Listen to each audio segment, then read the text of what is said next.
Assalamualaikum warahmatullahi wabarakatuh. Alhamdulillah wassalatu wassalamu ala Rasulillah wa ala alihi wa ashabihi wa man walah, amma ba'd. Ma'asyiral muslimin rahimani wa rahimakumullah. Ada sebuah penyakit yang telah menjangkiti umat Islam sejak berabad-abad yang lama. Banyak di antara kaum muslimin pun tidak menyadari bahwasanya penyakit tersebut sangat amat berbahaya. Bahkan lebih berbahaya dari penyakit AIDS, dari penyakit kanker, dan penyakit-penyakit fisik yang sangat amat ganas sekali. Itulah penyakit ilmu kalam, ilmu filsafat. Mereka bahkan meyakini itu termasuk bagian daripada agama. Padahal Islam berlepas diri daripada ilmu filsafat, daripada ilmu kalam. Ilmu kalam, ilmu filsafat bukan dari ajaran Rasulullah SAW, bukan dari ajaran para sahabat Rasulullah SAW. Ilmu filsafat, ilmu kalam berasal dari orang-orang kafir yang mereka sangat amat jauh dari agama Allah, dari agama Rasulnya SAW. Para sahabat tidak mengenal ilmu filsafat. Para sahabat, manusia terbaik umat ini, tidak mengenal ilmu kalam.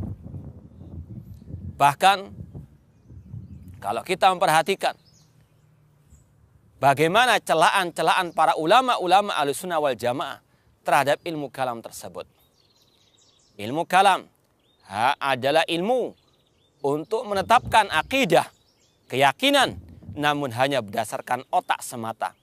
Mereka lebih mengedepankan akal mereka daripada Al-Quran dan Sunnah Rasulullah SAW. Itulah ilmu kalam. Al-Imam Syafi'i rahimahullah ta'ala, beliau pernah mengatakan, hukmi fi ahlil kalam an yudrabu bil jaridi wan ni'al. Sanksi yang aku berikan kepada mereka-mereka yang belajar ilmu kalam untuk dipukul dengan pelepah kurma dan terompa. Wa yutafu bim fil asyari wal qabail. Kemudian mereka dikarak di kampung-kampung seraya diumumkan hadza jaza'u man taraka ilmal kitabi was sunnah wa aqbala ala ilmil kalam. Ini adalah balasan bagi orang-orang yang belajar ilmu kalam dan dia meninggalkan ilmu Al-Quran dan sunnah Rasulullah SAW.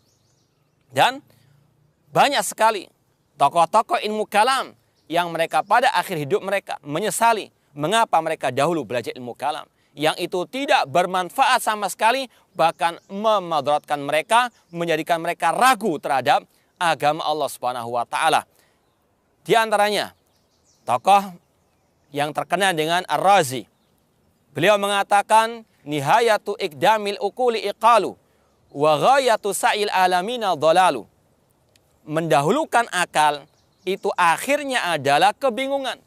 Dan puncak daripada ilmu kalam tersebut adalah kesesatan. Beliau pun mengatakan lagi, wa arwahuna fi wahsyatin min jusumina wa hasilu dunyana adan wa wabalu. Dan arwah-arwah kami, batin kami itu terasa liar di dalam jasad-jasad kami. Mereka dalam keadaan gundah gulana, dalam keadaan kebingungan. Dan hasil daripada usaha ilmu kalam tersebut adalah bala dan malapetaka. Kemudian beliau mengatakan, walam nastafid min bahthina tula umrina siwa an jama'na fihi qila wa qalu. Dan tidaklah kami mengambil faedah dari belajar ilmu kalam kecuali hanya mengumpulkan pendapat si fulan dan si fulan, pendapat para filosof yang mereka jauh dari agama Allah Subhanahu wa taala. Dan di antara bukti bagaimana kejamnya ilmu filsafat, bagaimana bahaya ilmu filsafat, yaitu apa yang telah kita dengarkan, kita saksikan. Beberapa dari sebagian anak-anak kaum muslimin yang mereka belajar ilmu filsafat, mereka dengan kejamnya, dengan kejinya, menulis di spanduk mereka ketika orientasi dengan mengatakan Tuhan membusuk. Yang membusuk adalah otak mereka, yang membusuk adalah akal pikiran mereka yang telah terkotori dengan ilmu filsafat, sehingga mereka pun menuduh dengan tuduhan keji dengan menamakan poster mereka, spanduk mereka, Tuhan membusuk. Innalillahi wa inna ilaihi raji'un. Ini semuanya akibat dari ilmu filsafat yang mereka ingin untuk menghinakan Allah Subhanahu wa taala. Maka kewajiban kaum muslimin untuk kembali kepada Islam yang benar, Islam yang berdasarkan Al-Quran dan Sunnah Rasulullah SAW sesuai dengan pemahaman para sahabat. Tidak boleh kaum muslimin mempelajari ilmu filsafat, karena para ulama-ulama seperti Imam Syafi'i, mereka sangat mengecam sekali ilmu filsafat, ilmu kalam, karena itu berasal dari orang-orang kafir yang jauh dari agama Allah dan agamanya Ar-Rasul Sallallahu Alaihi Wasallam. Semoga apa yang kita sampaikan bermanfaat, dan semoga Allah Subhanahu wa taala membimbing kita semuanya untuk berpegang teguh dengan Islam yang murni sesuai dengan pemahaman para salafus saleh radhiyallahu ta'ala anhum jami'an. Wassalamualaikum warahmatullahi wabarakatuh.